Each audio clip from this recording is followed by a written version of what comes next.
All right. Jim and I have just kind of had our own little private conversation, really thoroughly enjoyable, but can't really remember just where we left off. Uh, but would like to, at least give Jim an opportunity to present any other thoughts or whatever, or also as we do at the conclusion of each uh, podcast, is to tell us a little about maybe things that he's involved with now, where he's going with it, and how people can contact him, check out his website, podcast, or et cetera, et cetera. So, Yeah. Well, thank you. I mean, firstly, thanks for the opportunity to come on here. And again, every time we chat, I like to say that hopefully it's just one of many conversations that we have. Thoroughly enjoy these chats. And, listen, I am thoroughly interested in helping others share their unusual stories. The phenomenon, these events, they have a propensity to transform us in various ways. Sometimes not instantly. Sometimes it takes strange forms. But those are the types of stories that I think continue to inspire me to connect with as many people as possible. You know, mm-hmm. and so my emails are an open invite to anyone that wants to email me and share their story with the potential of maybe me helping them tell that story. So it's Jim at euphomet.com. That's EUPHOMET. And sometimes it's really important to share this stuff. Other times it takes a long time to, I don't know, for some people to find that courage because it's different when you say these things out loud. A lot of people have experiences and then they uh, maybe will never share it with another person again. But a lot of people also have that experience and they go, I should tell someone about that. What's a good way to do that? So, I provide a really a non-judgmental place, and I've been very encouraged by the amount of emails that I get on a daily basis from folks that do want to just tell someone about this event that they can't explain that's changed them in some way. So that's really important for me. And people can check out all of the podcast stuff at euphomet.com. They can find me on social media at euphomet or me personally at it's Jim Perry. And I think through all those channels, you'll get a really good sort of look at my work and probably hear, an equal opportunity to hear too much of my voice during night drift. I'm sure. Good Which, voice. That's a good voice. oh, thank you, sir, thank you. So, yeah, you will, if you check out my podcast feed, you will find two different podcasts on the same feed. You will find Night Drift, which is our weekly interview series, talking to both experiencers and folks that study the phenomenon. Um, and then you'll find Euphomet, the feature series, which are intimate documentary features of individuals who have had their lives changed by the unknown.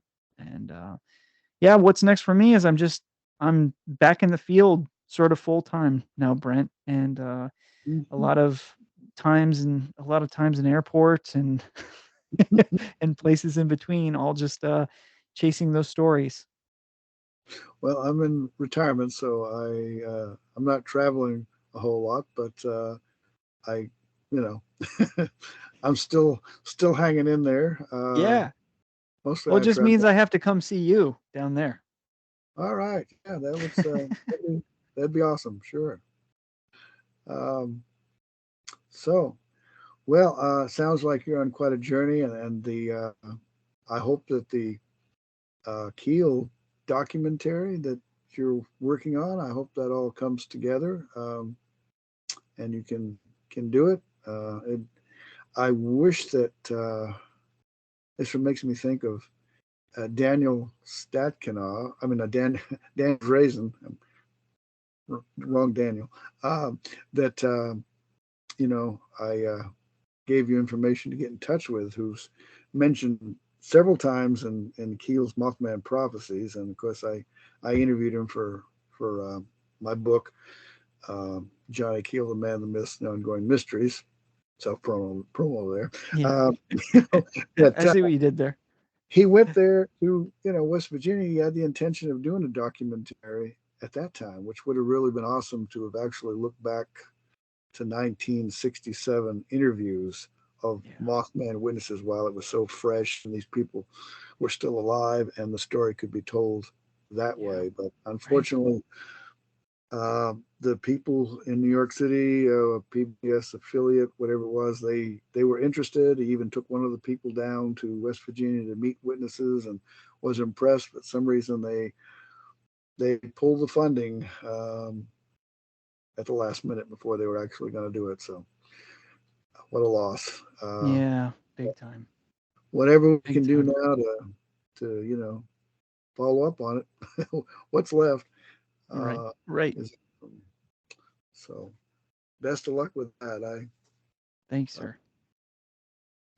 I think it's good. Yeah. Thank you so much. Very much appreciate your help. No problem. No problem.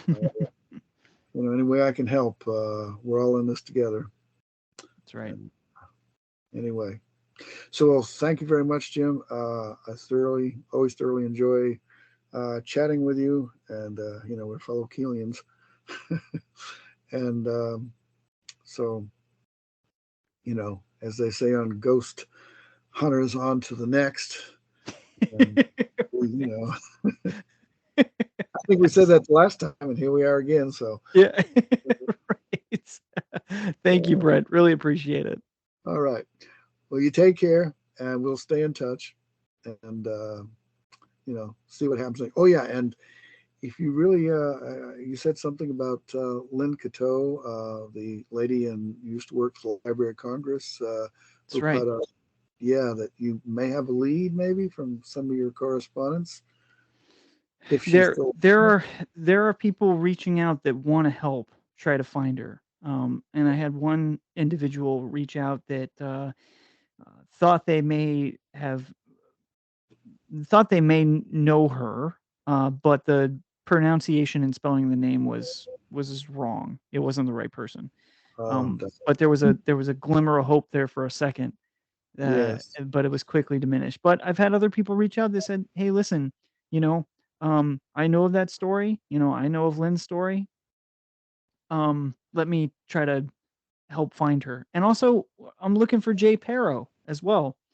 That's another individual that people fell out of touch with after her work in the field, and someone that I feel would be really important to help tell this story.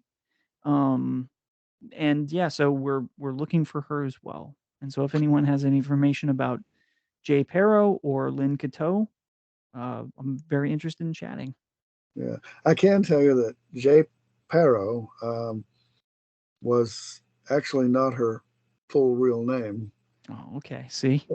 She was a DJ at some radio station back That's when right. a lot was going on, Hmm. and I can't remember her full name. I remember um, John Frick out of Maryland was telling me her full name, and I've got it somewhere here, but he's been trying to find her as well. Mm-hmm. Uh, he had met Keel and has been in touch with I think a niece of Keel's, Hmm. uh, very involved in his own. He was intending to go to New York City you know when Keel passed and try to retrieve some of the things before they got thrown out of his apartment. Yeah. Uh, Doug Skinner did get a suitcase that was full of all kinds of clippings and things and whatnot. But Hmm. I know that Keel had things that no doubt, and he didn't find out in time to. John Frick did to get there and help Yeah. out sort things. But I'm sure there's a lot that was lost. Yeah. There was even a book that he was working on magic tricks. I've Hmm. never I've never heard of that being, published or anything. So Yeah. anyway, It's uh, unreal. Yeah, it's unreal. But, you know, I, my hope, I think, is that, this sort of work, this focus will allow, sort of more work to come to light that maybe is not considered, and out there somewhere, so we can hope, but I think that's a part of the intent, you know. So all we'll right. see. Get enough of us working on this, we'll dig up some more information. That's right. Exactly. All right. Well, Jim, you take care. You too, And Brent. again, enjoyed talking with you. And I'll get this posted here pretty soon. Awesome. Sounds good. Thank you so much, sir. Thank you. We'll see you Appreciate later, my friend. All right, it. bye. All right. You take care. Bye bye.